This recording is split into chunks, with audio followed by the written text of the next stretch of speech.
किसी को एंजाइटी है, किसी को प्रोकास्टिनेशन हटाना है, ठीक है क्या, किसी को अपना रूटीन ठीक करना है, किसी को अपने इमोशंस को ठीक करना है। तो बेसिकली यहाँ पे जो भी आया था वो अपनी लाइफ में ट्रांसफॉर्म करने के लिए आ रहा था।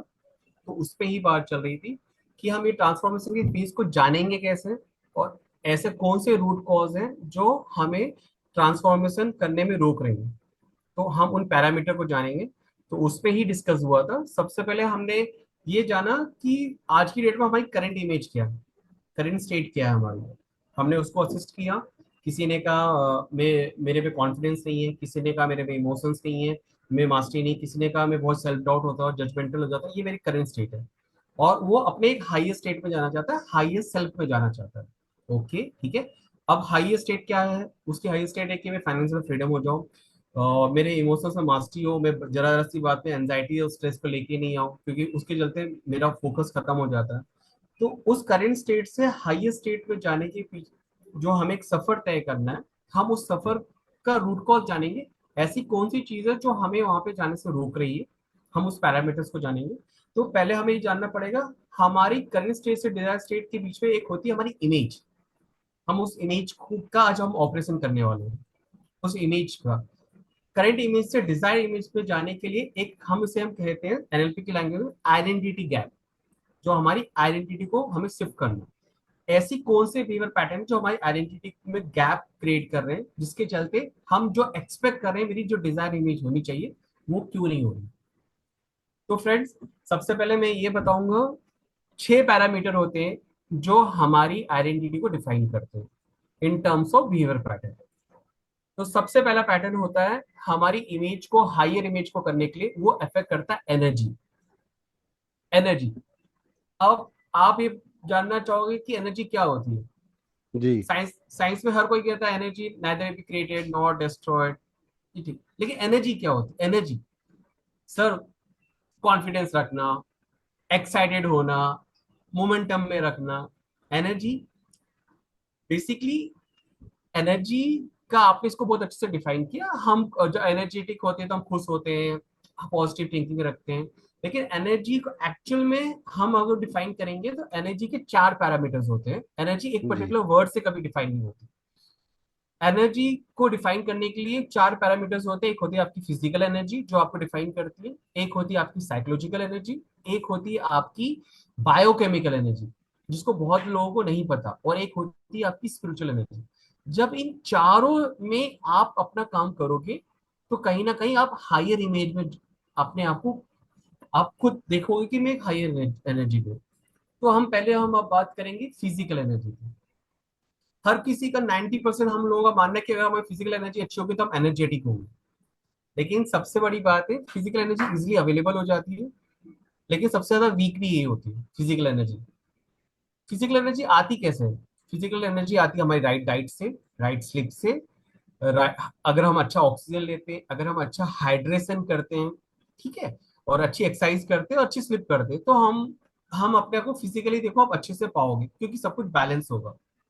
लेकिन एक कमाल की बात यह है, अगर सारे जिम, अगर फिजिकल एनर्जी इतनी ही इंपॉर्टेंट होती है हमारे लाइफ में, तो सारे जिम ट्रेनर और योगा ट्रेनर आज रूल कर रहे होते। फिजिकल एनर्जी पार्ट है हमें एनर्जेटिक रखने का। लेकिन साइमल्टेनियसली फिजिकल एनर्जी को अगर कोई सपोर्ट करता है तो वो सपोर्ट करता है साइकोलॉजिकल एनर्जी, राइट। तो अब हमें ये जानना होगा कि साइकोलॉजिकल एनर्जी क्या होती है। फिजिकल एनर्जी तो सबको पता है, हम अच्छा खाएंगे अच्छा पिएंगे अच्छा हो जाएगा। साइकोलॉजिकल एनर्जी हमारा इनर ऑप्टिज्म, पॉजिटिव इनर ऑप्टिज्म होता है हमारी इनर सेल्फ का।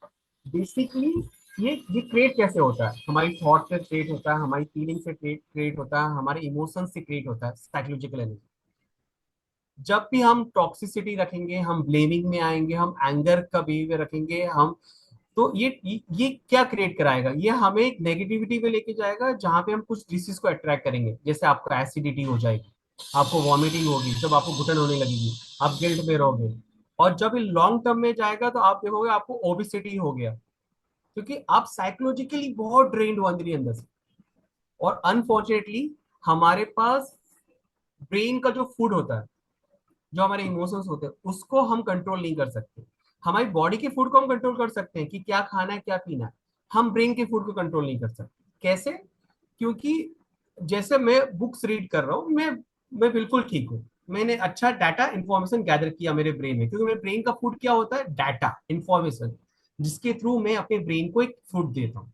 ठीक है। डाटा कहाँ से आता है? डाटा आता है मेरी सिचुएशन से आएगा, डाटा आएगा मेरे एक्सटर्नल एनवायरनमेंट से आएगा। ठीक है। अब ये डाटा, मैं बुक्स पढ़ के मैंने डाटा ले लिया, मेरे पॉजिटिव फील हो गया, पर मेरे बगल में अगर कोई गॉसिप कर रहा होगा, उसका भी मैं डाटा ले रहा हूँ। अगर वो डाटा को मैंने ले लिया और अगर मैंने उसको इंसुलेशन नहीं किया, तो क्या होगा, मैं उसकी एनर्जी में आ जाऊंगा और मेरी साइकोलॉजिकल एनर्जी डिस्टर्ब हो जाएगी। और आपने भी फेस किया होगा, कहीं ना कहीं आपकी लाइफ में कभी भी आप जजमेंटल हो जाते हो, जरा जरा सी बात है रिएक्ट करने लगते हो, ओवर थिंकिंग करते हो, ये कहाँ से आता है? ये आपके एक्सटर्नल एनवायरमेंटल से आ रहा है। तो हमें इसको इसको साइकोलॉजिकल एनर्जी को ठीक करने के लिए हमें मेंटल इंसुलेशन का सीखना पड़ेगा। मेंटल इंसुलेशन वो होती है जहाँ पे आपकी इलेक्ट्रिक वायर के ऊपर एक आपकी प्लास्टिक परत रखी थी, ताकि आपको इलेक्ट्रिक ना लगे। तो कुछ चीजें ऐसी सिखाई जाएगी जहां पे आप अपनी साइकोलॉजिकल एनर्जी पे काम करो, राइट, राइट, नेगेटिविटी को रोक पाओ।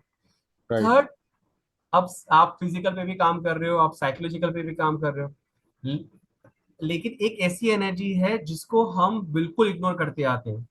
वो जी, वो होती है हमारी बायोकेमिकल एनर्जी।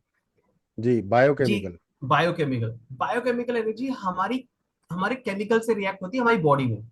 अच्छा। अगर ये बायोकेमिकल एनर्जी आपकी इम्बैलेंस होगी, तो आप देखोगे आपका कॉन्सेंट्रेशन नहीं लग रहा होगा, आपको वीकनेस आ रही होगी, आपकी मेमोरी वीक हो जाएगी, आप इरिटेबल हो जाओगे, और सबसे बड़ी बात है, आप अपने आप से दूर पाओगे, आप अपने आप को डिस्कनेक्ट फील करोगे। आप देखोगे आपकी लाइफ में सब कुछ अच्छा है, रिलेशनशिप भी अच्छा चल रहा है, आप फाइनेंशियली भी अच्छे हो, लेकिन कहीं ना कहीं आप अपने आप को एक अंधेरे रूम में पाओगे, एक होप नहीं होगी। ये जब जी, होता है जब आपके अंदर केमिकल्स के रिएक्शंस इम्बैलेंस होना स्टार्ट होते हैं, आप जी, अपनी आपकी इमेज डिस्टॉर्टेड होना स्टार्ट हो जाएगी। लेकिन जी, कई किसी को ये पता नहीं होता कि केमिकल के कारण ये हो रहा है। तो बेसिकली जी, हमें दो चीज ऑब्जर्व करना, एक होता है विटामिन डी और एक होता है जी, विटामिन बी 12। कभी जी। भी आपको ऐसा फील हो कि मुझे काम करते करते मेरा इंटरेस्ट खत्म हो रहा है, मेरी क्यूरियोसिटी खत्म हो रही है, हम्म। और मैं बहुत सारी चीजें भूल रहा हूँ, तो इट मीन्स अभी आपके अंदर केमिकल में कुछ विटामिन की कमी है। तो आप थॉरोली पहले ही फुर्सत में जाके विटामिन डी और विटामिन बी 12 का टेस्ट करा लीजिए। वाह। विटामिन डी आपकी 30 to 70 के बीच में लाइक करना चाहिए, तो जी, you are in a right place. और जी। आपका विटामिन बी 12 300 to 700 के बीच में लाइक करना चाहिए। अगर इनसे कम है, तो इट्स वेरी सिवियरली आपको एडवाइजेबल है सप्लीमेंट लेना। आप जरूर लीजिए, क्योंकि जब तक आप आपके अंदर से केमिकल इम्बैलेंस होंगे, जो पैटर्न्स क्रिएट हो रहे हैं, उसका सीधा इफेक्ट आपकी साइकोलॉजिकल पे आएगा ही आएगा। सीधे, चाहे आप जितना भी जिम कर लो, आप जितना भी योगा कर लो, अपने आप को फुलफिल नहीं पाओगे। Make sure it should be done वाह। साइमल्टेनियसली। लास्ट आपकी एनर्जी को जो करता है वो होता है आपकी स्पिरिचुअल एनर्जी। ओके। इसको जानना बहुत जरूरी कि हमारी स्पिरिचुअल एनर्जी क्या होती है। जी। अब आप, हर किसी का कहना है स्पिरिचुअल मतलब अध्यात्म। हम्म, अध्यात्म, अध्यात्म से जुड़ना। हम्म, और किसी ने शास्त्र पढ़े होंगे तो सब कहोगे पर्पस को जानना, मोक्ष को हम्म, प्राप्ति करना। हम्म। पर फ्रेंड्स, ये बहुत बड़ा मिथ है हमारी इस मॉडर्न वर्ल्ड में। जी। स्पिरिचुअल स्पिरिचुअल का मतलब होता है स्पिरिट प्लस रिचुअल। आपकी स्पिरिट एक रिचुअल के द्वारा जगती, अवेकन होती है। तो सबसे पहले ये जानो कि अपनी स्पिरिचुअल एनर्जी कैसे आई होगी। उसका सिंपल सा गोल्डन फॉर्मूला है, पहले अपने आप को असिस्ट करो, ऐसी कौन सी आप में एबिलिटी जिस काम को करने में आपको खुशी मिलती है, पहले उससे रिकग्नाइज करो, जिसका काम उसी को साझे। हम क्या करते हैं, हम एक्स्ट्रा एनवायरमेंट सिचुएशन में ऐसे घिरे हुए कि हम कंपेरिजन वाली लाइफ जीते हैं, वहां पे हम अपने आप को डिस्कनेक्ट करते हैं। तो पहले स्पिरिचुअल एनर्जी जगाना है, तो पहला, अगर जो काम कर रहे हो जिससे आपको खुशी नहीं मिल रही, तो आपकी स्पिरिचुअल एनर्जी जग ही नहीं सकती, चाहे आप जितना भी नॉलेज ले लो। क्यों? क्योंकि आपको हैप्पीनेस की फील नहीं हो रही। जब तक आप हैप्पीनेस नहीं होगे, तो इस संसार में आने का आपका कोई सेंस बनता ही नहीं। तो पहले ये रियलाइज करो कि मैं ऐसा क्या काम कर रहा हूँ जिससे मैं अपने आप को फुलफिल पा रहा हूँ। राइट। राइट।